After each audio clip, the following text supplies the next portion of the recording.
Assalamualaikum warahmatullahi wabarakatuh. Kita lanjut materi kita di pertemuan kedua di mata kuliah Manajemen Proyek Teknologi Informasi. Di pertemuan kedua ini kita membahas mengenai skop proyek dan integrasi proyek. Nah, ini adalah bagian daripada 9 knowledge area di dalam manajemen proyek yang sudah kita bahas di minggu sebelumnya. Manajemen ruang lingkup atau skop manajemen ini adalah pengertian daripada ruang lingkup atau skop ini didefinisikan sebagai proses untuk memecahkan titik masalah utama secara total atau kebutuhan dari sebuah proyek menjadi lebih kecil dan lebih mendekati tujuan proyek. Jadi skop di sini adalah bagaimana ruang lingkup daripada proyek tersebut, bagaimana proses-proses yang akan terjadi di sana dipecah-pecah atau dibagi-bagi menjadi beberapa bagian yang lebih kecil. Setiap tujuan pada suatu tingkatan diselesaikan menjadi bagian tujuan berikutnya ya. Seperti itu. Jadi setiap pemecahan daripada skop-skop ini adalah saling terhubung satu sama lain. Artinya ketika proyek ini dibagi-bagi, maka tujuan akhirnya harus sama, yaitu sesuai dengan tujuan proyek tersebut.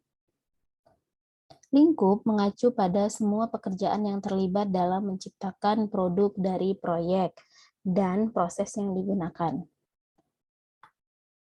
Manajemen skop ini meliputi proses mendefinisikan dan mengendalikan pekerjaan-pekerjaan apa saja yang termasuk dalam proyek. Artinya nanti tugas-tugas apa saja yang terlibat di dalam proyek tersebut. Nah, itu masuk ke dalam skop manajemen. Apa saja yang akan dilakukan di dalam proyek tersebut, tugas-tugas apa yang akan dilakukan di dalam mengerjakan proyek-proyek tersebut. Apa saja proses utama dalam manajemen ruang lingkup atau dalam skop manajemen ini? Yang pertama adalah collecting requirement atau mengumpulkan persyaratan. Ini mendefinisikan dan mendokumentasikan fitur dan fungsi dari produk yang akan dihasilkan dan proses yang digunakan di dalam selama proyek itu berlangsung. Jadi di tahap awal adalah collecting requirement, kumpulkan dulu kebutuhan daripada proyek tersebut. Kemudian yang kedua adalah defining scope. Kemudian setelah mengumpulkan persyaratan apa saja di dalam proyek tersebut, yang kedua adalah mendefinisikan lingkupnya apa aja nanti. Biasanya di dalam defining scope ini nanti akan membuat sebuah yang namanya project charter. Kemudian membuat dokumen persyaratannya apa, aset organisasi untuk membuat pernyataan ruang lingkup, dan menambahkan informasi lebih lanjut mengenai persyaratan dan perubahan yang disetujui. Nah, ini adalah defining scope-nya. Kemudian, yang ketiga, dalam proses utama daripada scope manajemen ini adalah setelah tadi mendefinisikan ruang lingkupnya, maka yang selanjutnya adalah kita membuat WBS atau creating the WBS. WBS ini adalah work breakdown structure. Artinya mengelompokkan deliverable proyek atau tujuan-tujuan proyek yang besar menjadi lebih kecil, komponen lebih mudah dikelola. Jadi ketika kita membuat sebuah WBS atau work breakdown structure, itu adalah kita membagi pekerjaan-pekerjaan yang besar di dalam proyek menjadi pekerjaan-pekerjaan yang lebih kecil ya. Kemudian yang keempat adalah verifikasi lingkup atau verifying scope. Nah, di dalam verifikasi lingkup ini menerima kiriman proyek, pelanggan, dan sponsor memeriksa dan secara resmi menerima kiriman selama proses ini. Artinya diverifikasi, lingkupnya diverifikasi ya. Jika kiriman tidak dapat diterima, pelanggan atau sponsor biasanya meminta perubahan. Jadi setelah membuat yang namanya WBS tadi atau tugas-tugas di dalam proyek yang besar menjadi dibagi-bagi menjadi lebih kecil, selanjutnya adalah dilakukan yang namanya verifikasi terhadap scope tersebut. Kemudian yang kelima adalah mengontrol lingkup atau controlling scope. Nah, ini mengendalikan perubahan lingkup proyek di seluruh hidup proyek. Jadi nanti tetap harus ada yang namanya controlling daripada pekerjaan-pekerjaan yang akan dikerjakan di dalam proyek tersebut.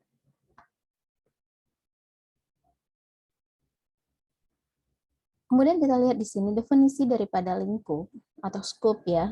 Definisi lingkup yang baik sangat penting untuk keberhasilan proyek karena membantu meningkatkan akurasi perkiraan waktu, biaya, dan sumber daya. mendefinisikan dasar dan pengukuran kinerja dan pengendalian proyek. Jadi, ketika lingkup di sini sudah dikerjakan dengan sebaik-baiknya, maka dari sisi perkiraan waktu, dari sisi biaya dan sumber daya yang akan dikerjakan di dalam proyek tersebut menjadi lebih maksimal ya. Jika dari sisi lingkup atau skop daripada proyek tersebut masih berantakan atau belum sesuai dengan yang diinginkan oleh proyek tadi, nanti bisa saja di tengah jalan terjadi perubahan-perubahan yang harus dilakukan, terjadi beberapa pekerjaan-pekerjaan tambahan efek dari lingkup yang tidak baik atau efek dari skop yang tidak direncanakan dengan baik ya. Nah, kemudian kita lihat di sini selanjutnya adalah masukan untuk mempersiapkan pernyataan lingkup proyek, biasanya menggunakan project charter. Ini adalah proyek charter ini adalah dokumen yang akan digunakan untuk memulai proyek. Biasanya berisi informasi ya, informasi penting mengenai tujuan-tujuan proyek nanti seperti apa. Kemudian nanti ada persyaratan dokumen, aset proses organisasi, dan dokumen proyek sebelumnya apabila proyek tersebut serupa ya, atau sama. Nah, selanjutnya kita lihat di dalam skop manajemen ini nanti selalu sering kita mendengar ada yang namanya WBS atau Work Breakdown Structure ya. Di dalam WBS ini kita singkat saja ya, WBS atau Work Breakdown Structure. WBS adalah daftar pekerjaan atau tugas-tugas atau yang sering kita sebut dengan istilah task.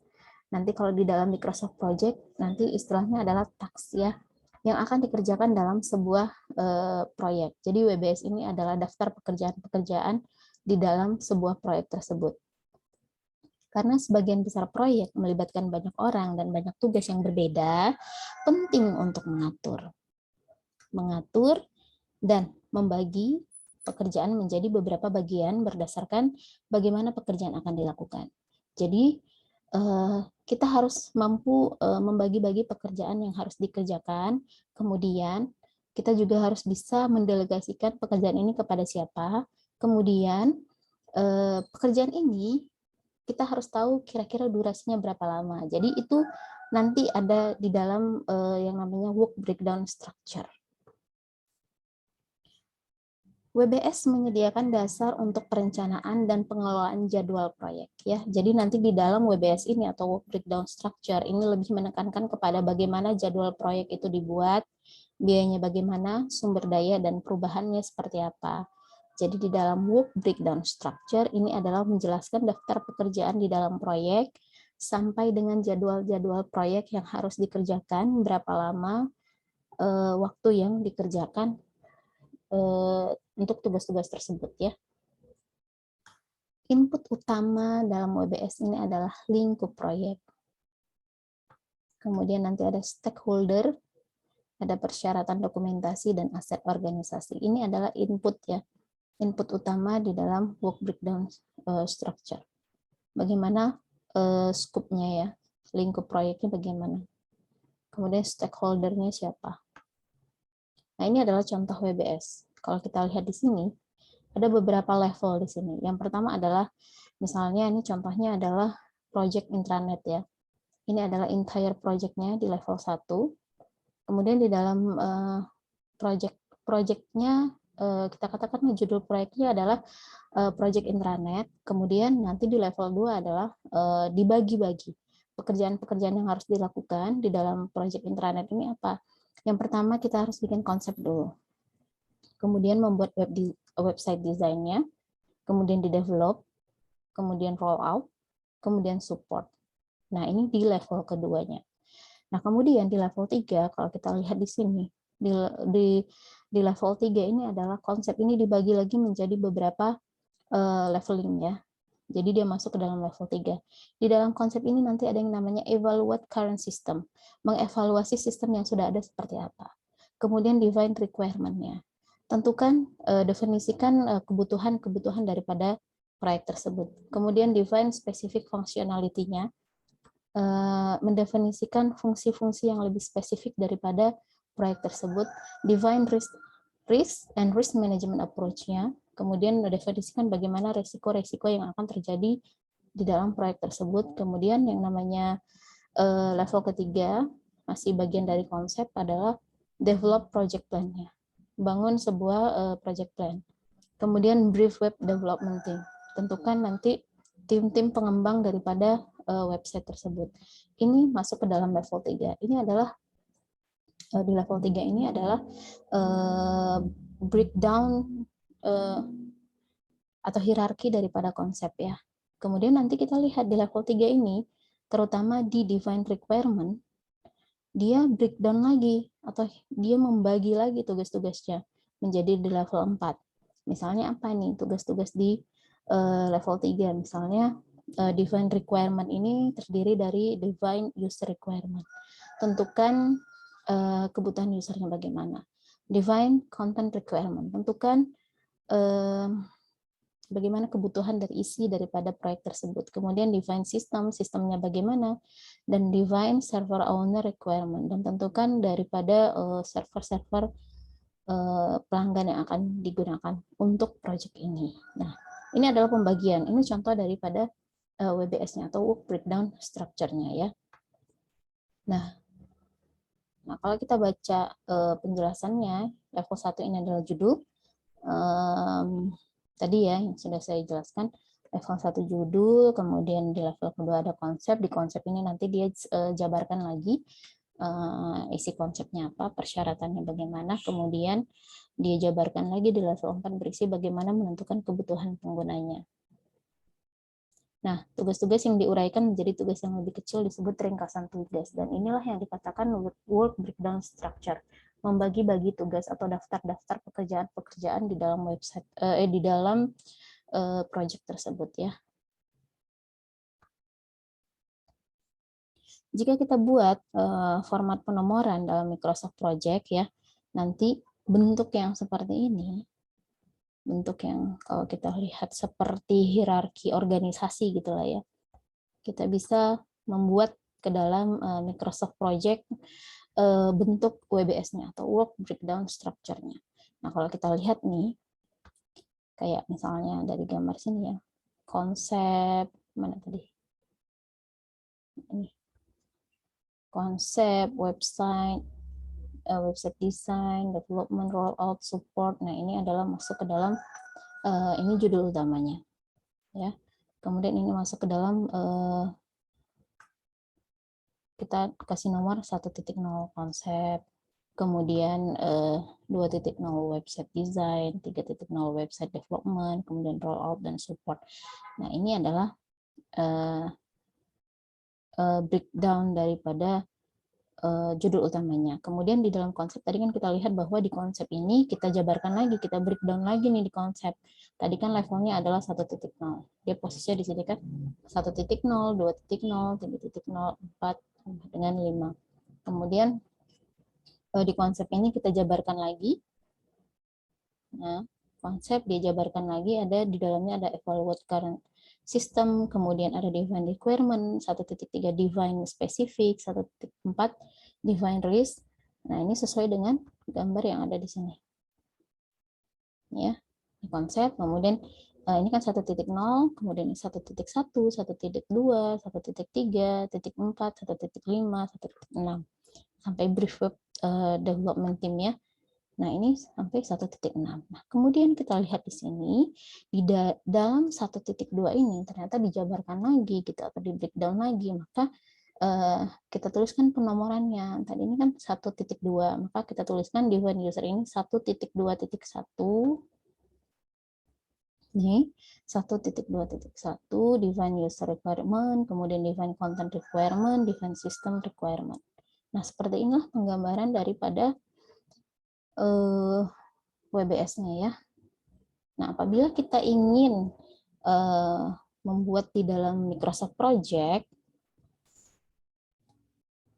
caranya adalah kita buka dulu Microsoft Project kita. Ya. Kemudian di sini ada task name. Task name ini nanti kita isikan ini tadi. Ini ya. Kita isikan mulai dari konsep sampai dengan support. Ini adalah pekerjaan-pekerjaan di dalam proyek tersebut. Kita tuliskan di sini konsepnya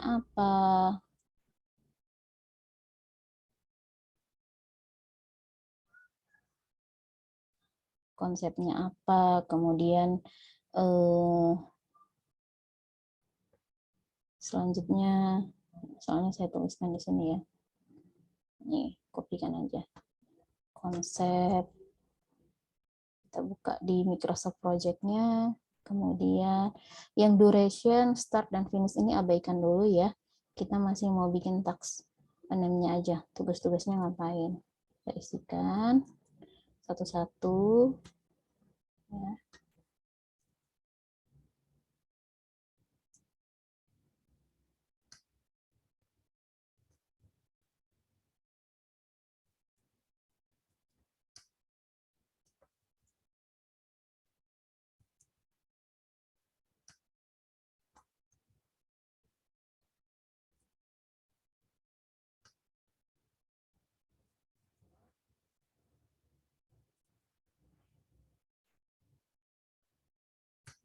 Ini adalah tugas-tugas yang dikerjakan di dalam proyek tersebut. Ini kita berbicara masalah proyek IT ya, proyek IT. Jadi teman-teman sudah mulai memikirkan ini karena nanti kita akan ada tugas untuk membuat proposal proyek IT.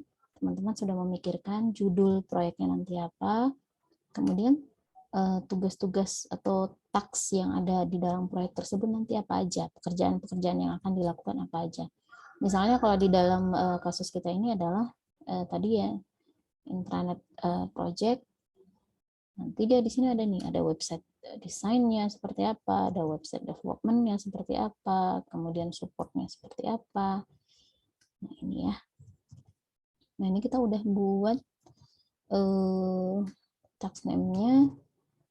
Nah selanjutnya gimana nih, kita mau bikin misalnya gini, karena kan konsep 1.0, 2.0, 3.0, 4.0 ini kan di level 1 ya. Nah, kemudian di dalam konsep ini nanti ada pembagian lagi, yaitu 1.1 sampai dengan 1.6.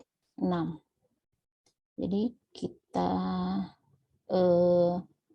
tandai dari evaluate sampai brief web development, kemudian kita beri klik indent ya, untuk menjabarkan dari sisi konsepnya itu terdiri dari ini, evaluate sampai dengan brief. Kemudian kalau kita lihat di sini, tadi di contoh ini ya, di slide kuliah, nah ini kan konsepnya udah dijabarkan 1 sampai 6 seperti ini. Kemudian nanti di 1.2 ini, define requirement ini ternyata terdiri dari define user, content, system, dan server. Ini kita jabarkan lagi. Nah, kita indent lagi ya. Indent task. Jadi, di dalam define requirement ini terdiri dari define user requirement, define content, define system, define server. Nah, seperti ini. Kita jabarkan. Ini kalau dijabarkan satu-satu seperti ini. Nah, kalau secara keseluruhan pekerjaannya apa aja? Konsep, website design, website development, rollout, support. Kemudian kalau kita jabarkan ternyata di konsep ini ada lagi yang harus dilakukan, yaitu apa aja? Evaluate current system, define requirement, specific, risk and management, dan seterusnya. Kemudian di dalam define requirement ini dijabarkan lagi. Jadi ini di breakdown ya, di breakdown. Kemudian kita akan buat format PBS-nya untuk membuat levelingnya ya. Nah, misalnya level 1 ini kan ada 3 level. Kalau kita lihat dari sini, 1.2.1, nah ini masing-masing dikatakan bahwa nanti akan ada 3 level. Kita pilih WBS, kemudian define code. Teman-teman bisa menggunakan Microsoft Project versi mana ya? Kalau saya ini pakai yang lama 2007. Mungkin ada teman-teman pakai yang terbaru sama aja. Nah, kita pilih sequence-nya mau apa nih? Mau number atau mau misalnya letter ya. Kita pilih number. Panjangnya berapa? Panjangnya 1. Separatornya apa? Pembaginya nanti apa? Misalnya pakai titik. Nah, misalnya level kedua kita tuliskan number juga. Karena saya kan 1.2.1. Nah, di sini akan terlihat di sini. Di previewnya ya. Level kedua 1 berarti 1.1. Separatornya adalah titik. Kemudian level ketiga number juga 1, separatornya adalah titik juga. Nah, jadi nanti seperti ini. Oke, kemudian kita klik kanan insert column, kita pilih yang WBS. Oke, nah seperti ini. Jadi nanti akan muncul seperti ini. Dia langsung leveling. 1, kemudian ini 2, 3, 4, 5, kemudian 1 ini dijabarkan lagi 1.1, 1.2, 1.3, 1.4, titik 5, dan titik 6. Kemudian 1.2 dijabarkan lagi. Nah, seperti ini ya untuk pembuatan WBS, Work Breakdown Structure. Jadi teman-teman harus tentukan dulu tugas-tugasnya atau task name-nya apa saja. Untuk durasi dan start ini adalah berapa lama durasi yang akan kita kerjakan. Misalnya untuk membuat define user requirement berapa lama, evaluate current sistemnya mau berapa lama, apakah 1 minggu, 1 bulan, tinggal ditambahkan saja. Ini ya, misalnya 10 hari contohnya. Nah ini, nanti dia akan terjadi perubahan di sini. Kemudian define requirement-nya, misalnya dia mau user requirement berapa lama, 5 hari. Kalau misalnya content requirement-nya berapa lama, contohnya kita bikin 3 hari atau 4 hari. Nah, seperti ini. Nah, untuk ini, start dan finish-nya ini ditentukan ya. Misalnya kalau memang 10 hari, maka sampai tanggal berapa. Nah, seperti itu ya. Nah, ini adalah WBS-nya.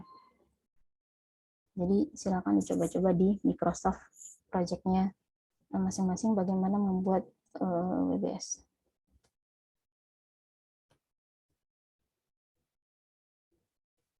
Kemudian kita lanjut membuat atau kita lihat yang selanjutnya adalah kalau tadi adalah scope manajemen, sekarang kita lihat manajemen integrasi proyek atau project integration management ya di dalam 9 knowledge area tadi. Apa pengertian daripada manajemen integrasi proyek? Ini melibatkan koordinasi semua bidang pengetahuan manajemen proyek lainnya di seluruh siklus hidup proyek. Jadi ini adalah tempat atau manajemen untuk mengkoordinasi seluruh manajemen area yang ada di dalam manajemen proyek tersebut. Integrasi memastikan bahwa semua elemen dari proyek secara bersama-sama pada saat yang tepat menyelesaikan proyek dengan sukses. Diharapkan nanti dengan adanya project integration management ini, seluruh pekerjaan-pekerjaan di dalam manajemen proyek tersebut berjalan dengan lancar. Nah, apa saja proses utama dalam manajemen proyek integrasi ini? Atau manajemen integrasi proyek ya. Yang pertama adalah mengembangkan project charter yang melibatkan stakeholder. Project charter ini adalah dokumen yang digunakan untuk memulai sebuah proyek ya. Yang kedua adalah mengembangkan rencana proyek yang melibatkan koordinasi dari semua tim proyek. Yang ketiga, proses utama dalam manajemen integrasi proyek ini adalah mengarahkan dan mengelola proyek pada waktu eksekusi. Output dari proses ini berupa informasi kinerja, perubahan terhadap permintaan, dan pembaruan rencana proyek, dan update daripada dokumen proyek tersebut. Jadi outputnya adalah bagaimana informasi kinerjanya, bagaimana perubahan terhadap permintaannya. Nah, itu yang ketiga, proses utama dari manajemen integrasi proyek. Kemudian pemantauan dan pengendalian proyek. Ini juga tugas daripada Project Integration Management. Yang kelima, mengontrol perubahan terintegrasi dengan melakukan identifikasi, evaluasi, dan mengelola perubahan di seluruh siklus hidup proyek. Nah, di manajemen integrasi proyek ini, tugasnya adalah mengontrol perubahan. Misalnya nih, apabila di bagian scope manajemen atau di bagian ruang lingkup atau jadwal tadi ternyata terjadi perubahan, maka dikontrol oleh manajemen integrasi. Apabila dari sisi manajemen biaya terjadi perubahan, misalnya kita butuh dana tambahan, maka itu dikontrol oleh manajemen integrasi. Bagaimana manajemen integrasi mengontrol perubahan secara terintegrasi dari seluruh proyek. Karena apabila terjadi perubahan jadwal, bisa jadi terjadi perubahan biaya, dan otomatis bisa nyambung ke waktu ya, dari sisi time manajemennya. Kemudian proses utama daripada manajemen integrasi adalah menutup proyek. Menutup proyek ya, ini tugas daripada manajemen integrasi proyek. Output dari proses ini adalah meliputi produk akhirnya seperti apa, layanan atau hasil transisinya, dan update terhadap aset organisasinya seperti apa ya. Jadi produk akhir daripada proyek tersebut apa. Nah, ini gambar manajemen proyek integrasi. Jadi dia mulai daripada start. Nih, project start dimulai dari projectnya, dimulai dari initiating ya. Nah, ini initiatingnya prosesnya apa? Misalnya develop project charter, outputnya apa? Project charter. Planning, dari sisi planning, prosesnya ngapain? Develop project management plan, outputnya nanti apa? Project management plan. Sampai dengan dia closing, projectnya finish ya. Jadi gambaran manajemen proyek integrasi itu dia akan mengontrol secara keseluruhan pekerjaan-pekerjaan yang akan dilakukan di dalam proyek tersebut. Mulai dari tahap awal sampai dengan tahap closing. Closing ini adalah misalnya cross project, projectnya ditutup ya, hasilnya nanti apa? Produk akhir, final product, service, apakah result transition, perubahan ya, kemudian aset organisasinya seperti apa.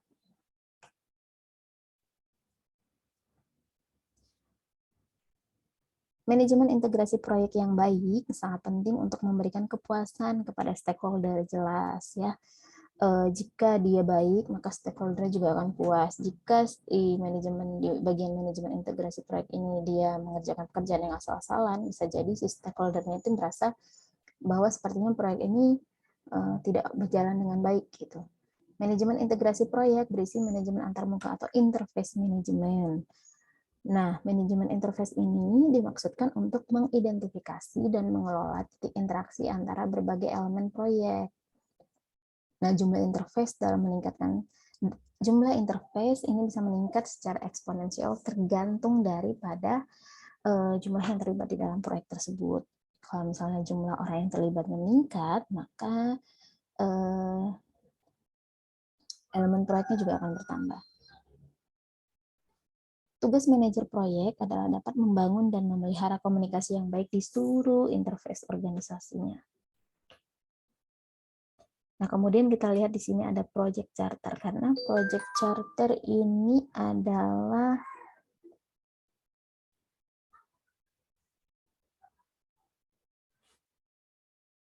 bagian daripada ini ya, manajemen project integration ya, integration manajemennya ya.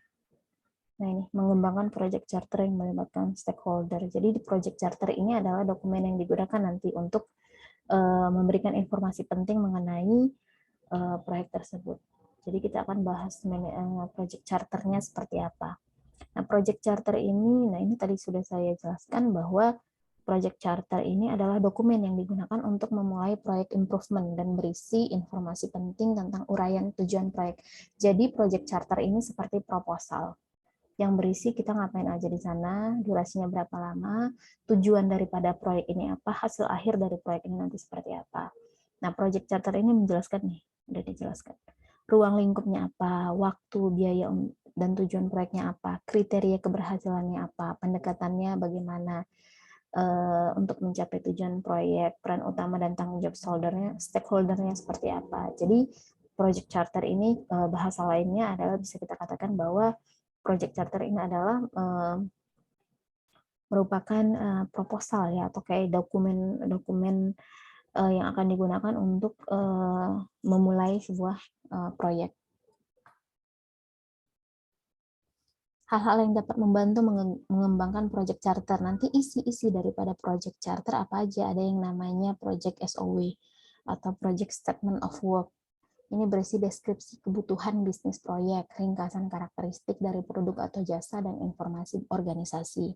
Kemudian di dalam project charter juga ada yang namanya business case atau kasus bisnisnya seperti apa. Ini biasanya berisi tujuan proyek, persyaratan, waktu, dan biaya proyeknya berapa banyak gitu ya.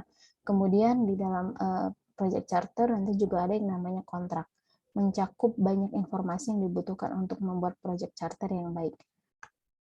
Kemudian ada yang namanya enterprise environmental factor, faktor lingkungan organisasi, termasuk pemerintah terkait atau standar industrinya, itu juga mempengaruhi daripada proyek tersebut.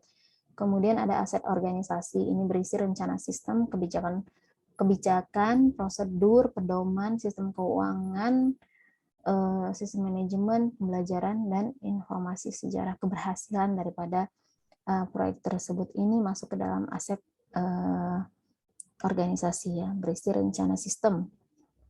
Nanti kebijakannya seperti apa, prosedurnya seperti apa, pedomannya seperti apa. Biasanya yang ada di dalam project charter yang apa aja? Nah, di dalam project charter nanti biasanya isinya apa? Judul proyek dan tanggal persetujuan, nama manajer proyek dan informasi kontraknya, jadwal proyek termasuk tanggal awal dan akhir atau disebut sebagai milestone-nya, ringkasan anggaran proyeknya berapa, deskripsi singkat tujuan proyek termasuk kebutuhan bisnis seperti apa. Kemudian nanti juga harus dijelaskan mengenai kriteria keberhasilan daripada proyek, kemudian ringkasan pengelolaan proyek seperti apa, menjelaskan kebutuhan dan harapan daripada stakeholder tadi ya. Kemudian matriks peran dan tanggung jawab, bagian tanda tangan untuk stakeholder, dan bagian komentar. Nah, ini yang ada di dalam project charter. Kalau kita lihat contoh di sini, nih, misalnya gini. Contoh project charter. Judul projectnya apa? Information Technology Upgrade Project. Misalnya judulnya ini, IT Upgrade Project. Startnya dimulai dari tanggal 4 Maret, finishnya adalah 4 Desember. Kira-kira sekitar 9 bulan ya, 9 sampai 10 bulan.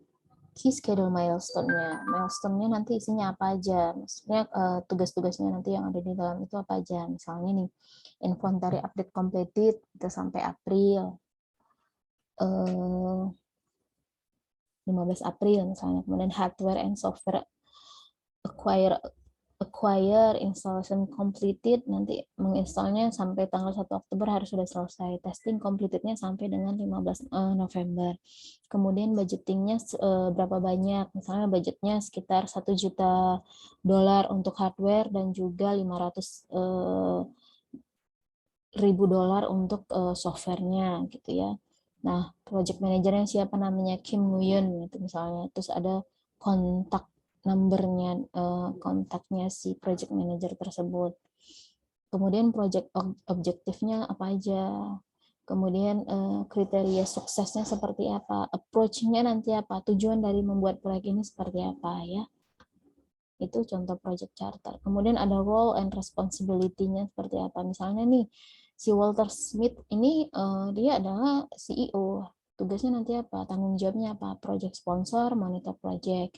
Mike Zwick ini adalah CIO misalnya. Maka dia tugasnya adalah sebagai monitoring project.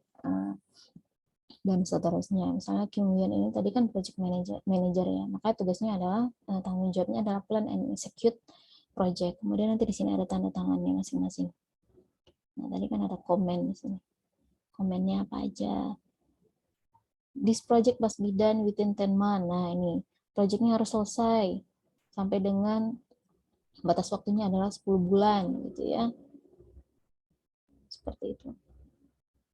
Nah, itu contoh project charter. Nanti yang kita lihat ini contoh daripada misalnya contoh project charternya adalah pembuatan sistem informasi manajemen rumah sakit. Ini contoh project charternya. Nah, nama projectnya apa? Pembuatan sistem informasi manajemen rumah sakit. Stakeholdernya siapa aja ya? Nah, ini nama-namanya. Kemudian manajer proyeknya siapa? Ternyata si Arga Lancana ini sebagai project manajernya. Kemudian tim proyeknya siapa aja. Kemudian apa tujuan proyeknya? Dituliskan. Tujuan dari proyek ini adalah pembuatan sebuah sistem informasi manajemen rumah sakit berbasis web untuk Rumah Sakit Pusat Pertamina ya misalnya ya. Sistem informasi ini sebagai media manajerial segala proses yang terjadi di rumah sakit. Sistem informasi ini berisi beberapa fitur sederhana seperti registrasi pasien, check up untuk mendapatkan perawatan, mengetahui riwayat penyakit, melakukan konsultasi dengan dokter, dan transaksi pembayaran rumah sakit. Dituliskan di sini fitur sederhana ya. Nah, apa scope proyeknya, goals and objektifnya apa, tujuannya nanti apa. Misalnya proyek ini akan dapat memberikan layanan manajemen rumah sakit yang mudah, efisien, dan efisien, aman, sehingga dapat minimalisir terjadi kesalahan serta keterlambatan proses. Objektifnya ngapain aja? Melakukan interview kepada pimpinan rumah sakit, supaya ini ya, goal and objektifnya apa? Melakukan interview kepada beberapa tenaga ahli rumah sakit. Kemudian mengembangkan halaman daripada websitenya ini adalah goals and objektifnya ya. Kemudian selanjutnya di project charter ada yang namanya business case. Business case ini nanti apa yang akan dicapai daripada proyek ini. Misalnya nih, rumah sakit dianggap sebagai salah satu rujukan institusi kesehatan. Jika terjadi keadaan gawat darurat, rumah sakit harus mampu menyelesaikan masalah kesehatan pasien secara cepat setiap harinya gitu ya. Terus supaya hasilnya nanti lebih cepat dan tepat, maka supaya membantu keefisienan sebuah proses, maka dibuatlah sistem informasi manajemen rumah sakit agar tercapainya segala tujuannya gitu ya. Segala tujuan daripada rumah sakit tersebut. Ini business case-nya. Kemudian ini hasil pekerjaannya apa aja, milestone-nya nanti apa aja. Melakukan wawancara atau interview kepada stakeholder. Kemudian apain aja nih dari level-nya apa? Mendapatkan data, mendapatkan kebutuhan utama stakeholder. Kemudian ini pembuatan sistem atau prototyping, mendapatkan hasil sistem informasi rumah sakit sementara, dokumentasi pengembangan sistem informasi masih progress. Nah, ini milestone, tugas-tugasnya nanti seperti ini. Desain interface, presentasi prototype pada stakeholder, presentasi produk akhir, gitu ya. Kemudian nih, ada waktu pelaksanaannya. Misalnya melakukan interview pada stakeholder ini, diestimasi waktunya berapa lama misalnya. Nah, kemudian confidence levelnya high, harus yang tinggi gitu ya. Kemudian analisa hasil interviewnya berapa, estimasi waktunya berapa lama. Desain sistem dan interface-nya berapa, waktunya berapa, kapan gitu, tanggal berapa. Kemudian yang harus ada di dalam desain sistem dan interface ini adalah misalnya apa? Prototype. Kemudian presentasi ke stakeholder tanggal berapa, yang harus meliputi apa yang harus ada yang sudah disiapkan di dalam project milestone ini, misalnya feedback mengenai prototipenya apa, misalnya confidence levelnya medium aja, nggak yang high ya. Kemudian testing aplikasi contohnya ya, mau tanggal berapa misalnya, jadi ada tanggal-tanggal yang harus ditentukan. Confidence levelnya adalah high, ini adalah waktu pelaksanaannya. Nah, kemudian di sini ada namanya resource, budgetnya untuk staff, untuk vendor ya. Misalnya dia tuliskan di sini budgetnya adalah 60 juta, total timnya ada 4 orang. Asumsi dan kendalanya, proyek hanya melakukan pengembangan terhadap aplikasi web yang bersifat profiling saja. Fitur yang akan diterapkan pada proyek adalah sesuai dengan permintaan stakeholder yang telah disepakati. Ini seperti ruang lingkup kalau di dalam sebuah makalah ya. Ruang lingkupnya nanti apa dijelaskan di sana. Kemudian ditentukan juga resiko-resiko apa yang terjadi di dalam proyek tersebut. Misalnya resikonya adalah waktu untuk melakukan pertemuan sangat sulit nih karena orang-orangnya sangat sibuk gitu ya. Misalnya. Nah, maka bagaimana caranya untuk membuat supaya resikonya berkurang gitu kan. Nah, maka dibuatkanlah pertemuan dilakukan dengan kesepakatan agar dipastikan dapat dilaksanakan setiap harinya dan tidak perlu mengulur-ngulur waktu pertemuan. Nah, itu ditentukan juga resiko-resiko yang akan terjadi di dalam proyek tersebut nanti. Nah, itu contoh daripada project charternya ya. Nah, teman-teman di sini nanti akan diberikan tugas berkelompok, yaitu membuat project charter yang berhubungan dengan proyek IT. Tugasnya nanti dikumpulkan secara berkelompok minggu depan ya. Jadi tugasnya ini disamakan saja dengan tugas proyek yang sudah teman-teman kerjakan di semester ini. Disesuaikan aja deh supaya enggak banyak tugas-tugas yang harus dikerjakan gitu ya. Jadi tema proyek IT-nya disamakan aja dengan tugas yang lainnya untuk mata kuliah yang lain ya. Jadi teman-teman disuruh membuat project charter. Buatlah project charter dengan kasusnya adalah proyek IT ya. Nah ini untuk hari ini. Terima kasih. Silakan dikerjakan tugasnya secara berkelompok. Kelompoknya tentukan masing-masing ya. Mudah-mudahan materi yang disampaikan hari ini bisa dipahami. Terima kasih. Assalamualaikum warahmatullahi wabarakatuh.